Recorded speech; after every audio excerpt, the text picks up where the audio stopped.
আসসালামু আলাইকুম। নূরজাহান কুকিং রুমে সবাইকে স্বাগতম। আজকে দেখাবো আমি টিপস সহকারে শীতল পিঠার রেসিপি।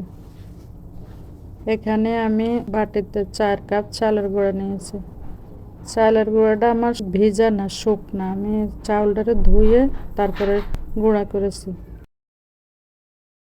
এখন 1 চামচ লবণ দিয়ে এটারে ভালো করে মেখে নেব।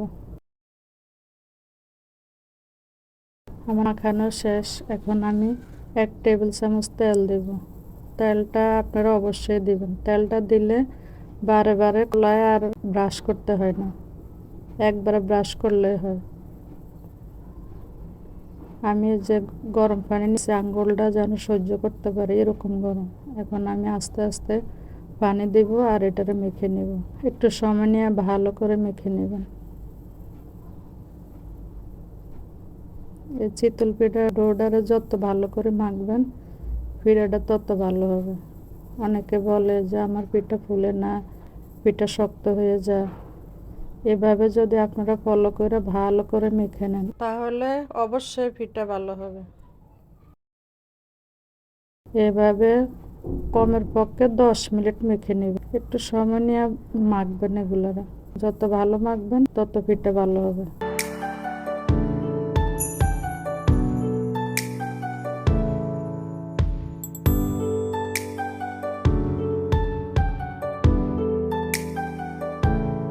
আস্তে আস্তে আমি পানি মেশাবো। একটু ভালো পিঠা খেতে হলে একটু কষ্ট করতে হবে।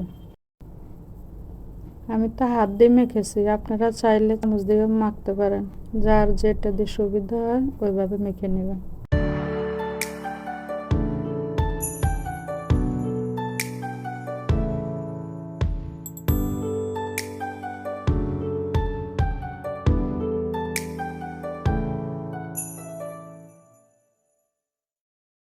আমি পানির পরিমাণটা বলবো না, কারণ শুকনো চা গুঁড়ি হলে পানি বেশি লাগবে, কাগুঁড়ি হলে পানিটা কম লাগবে।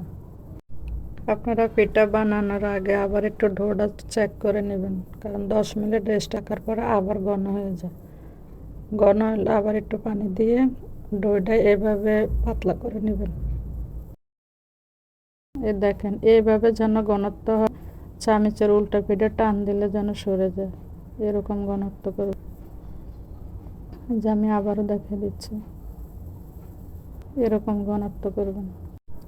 আমি ডোডারে রেডি করে 10 মিনিট রেস্টে রেখেছি। আমি এখানে 1 চিমটি খাবার সোডা দিছি। এ বানানোর আগে দিবেন, কারণ ডো যখন গোলাবেন তখন দিবেন না, তখন দিলে পিঠা নষ্ট যাবে। আমি এখানে প্রায় 5 মিনিট তাওয়াটারে গরম করে নিছি। এখন আমি একটু পানি ছিটে দিয়ে দিছি, কারণ এরকম গরম করতে হবে, নাহলে পিঠা আপনার ফুলবো না, উল্টিব না এগুলো। এখন আমি টিস্যুর সাথে একটু তেল ব্রাশ করে নেব। প্রথমবার ব্রাশ করলে হবে, আর লাগবে না, কারণ আমাদের ডোতে তেল দেওয়া আছে। এখন আমি ফিডার ডোটা দিয়ে দিচ্ছি। আস্তে আস্তে দিবেন। অনেকে বলে গ্যাসের চুলা পিঠা হয় না, একবার বানিয়ে দেখবেন। আমি একটা ঢাকনা দিয়ে ঢেকে দিয়েছি। 2 মিনিট পরে দেখুন আমার পিঠাটা কি সুন্দর ফুলে উঠছে, কত সুন্দরভাবে উঠে আসছে পিঠাগুলো। কারণ ডোতে যদি একটু তেল দেন তাহলে পিঠা সুন্দর ফুলে আসবে। আর আমি তো প্রথমবার তেল ব্রাশ করছি, আর করবো না। এভাবে সবগুলা পিঠা উঠে আসবে। এভাবে আমি সবগুলা পিঠা বানিয়ে নেব।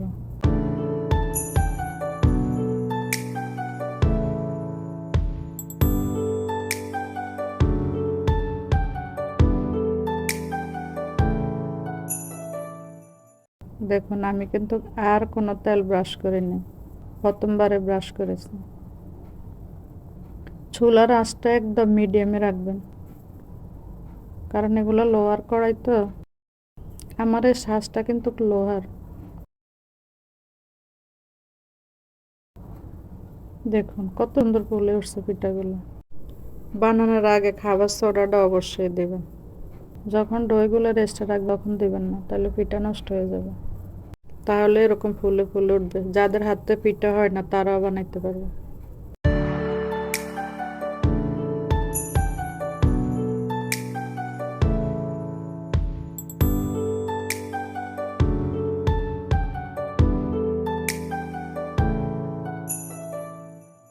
এভাবে আমি সবগুলা পিঠা বানিয়ে নিয়েছি। এখন আমি পরিবেশন করে দেখাবো। দেখুন সুন্দর নরম হয়েছে,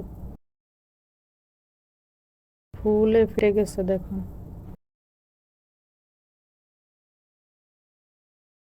নিচের পিঠটাও দেখুন কত সুন্দর হয়েছে, একটা পিঠটা আমার পোড়া যায়নি। একটা পিঠটা আমি এখন ভেঙে দেখাচ্ছি।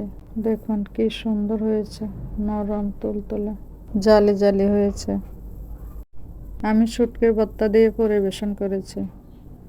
এই শুটকির ভর্তা আমার চ্যানেলে দেওয়া আছে, চাইলে আপনারা দেখে নিতে পারেন। আপনারা চাইলে এটার সাথে ধনিয়া পাতার ভর্তা, সরিষার ভর্তা পরিবেশন করতে পারেন।